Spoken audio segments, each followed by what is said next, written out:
Hello and welcome to the Gale Blade News. Public spending on the battle against coronavirus has risen to nearly $190 billion, according to figures released by the Treasury. The total was reached after the Chancellor announced a £30 billion package to combat the crisis in his summer statement on Wednesday. Reaction was mixed from business groups, with several backing Rishi Sunak's priority of saving jobs, but some industries in crisis such as aviation said they had been ignored. And politicians in Leicester, where many businesses remain shut on government orders to control a local outbreak, responded angrily to the brutal lack of extra help for their city. Direct spending on the crisis, excluding the latest measures, has risen to £158.7 billion, Rishi Sunak revealed.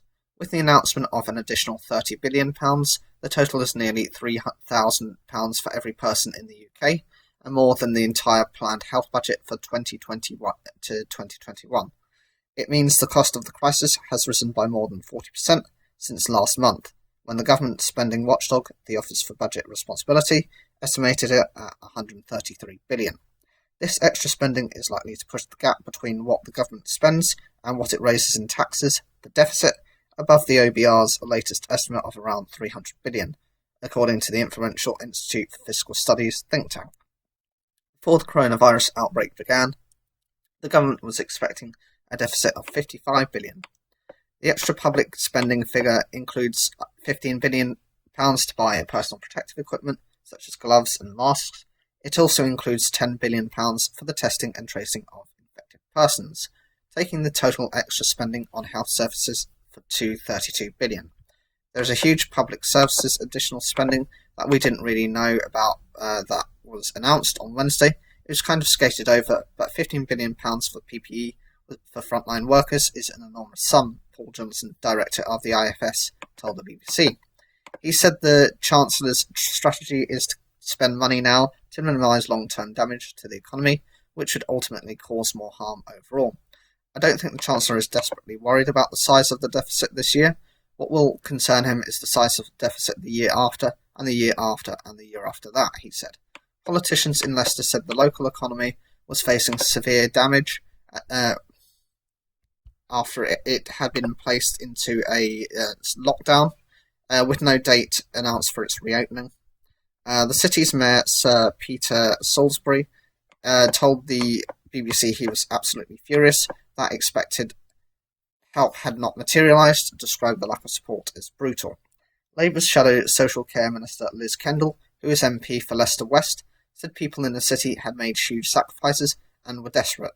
I know it costs more and we all have to pay for it somehow, but it will cost even more money if we don't keep our businesses open and we don't keep people in jobs. So I think there's a moral issue here. If we are in lockdown for longer, we need help for longer, she said. There are some things no Chancellor can prepare for, such as what to do if your economy wipes out 18 years' gains in 2 months of lockdown. His solution was to temporarily deep freeze the economy and pump money into crisis response. And the thawing process needs more funds to prevent long-term damage. Now economists are talking about a deficit, a shortfall of way more than £300 billion previously expected.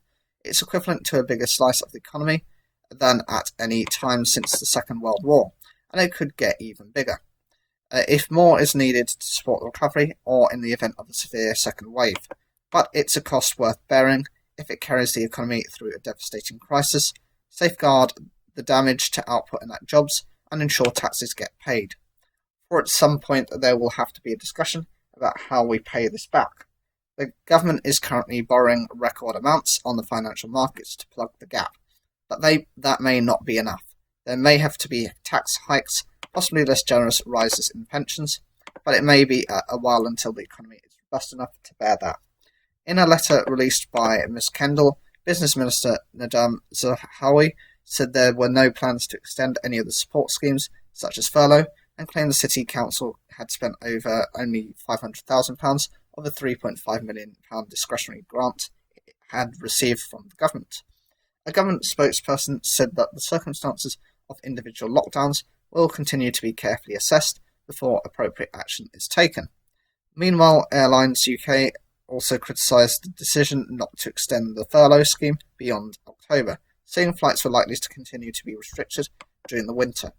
It would mean more jobs lost in addition to the tens of thousands of redundancies already announced if the government continues to ignore aviation, the spokesman for the trade body said.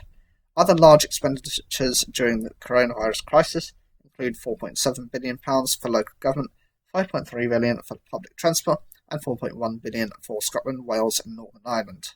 However, the impact of the coronavirus on the public finances remains highly uncertain. Of the policy measures announced in the summer statement, the biggest was the plan to pay employers £1,000 for every furloughed worker they retain past January. The total bill could rise as high as £9.4 billion, but only if every furloughed worker keeps their job. So, what do you think of the spending? Do you think has this actually helped you in any way, or do you think you're not actually getting any benefits from it? Of course, they can't help everyone, considering that everyone's circumstances are different. And my biggest concern is actually the more they spend now, the more heavily we're all going to get taxed. If you're unfortunately someone like a homeowner, I can easily see the council tax being almost pretty much doubled next year, just to make up for the lost coffers they have, which is what I'm quite nervous about. Whatever you think, leave your comments down below. Like the video if you enjoyed it, and make sure to subscribe.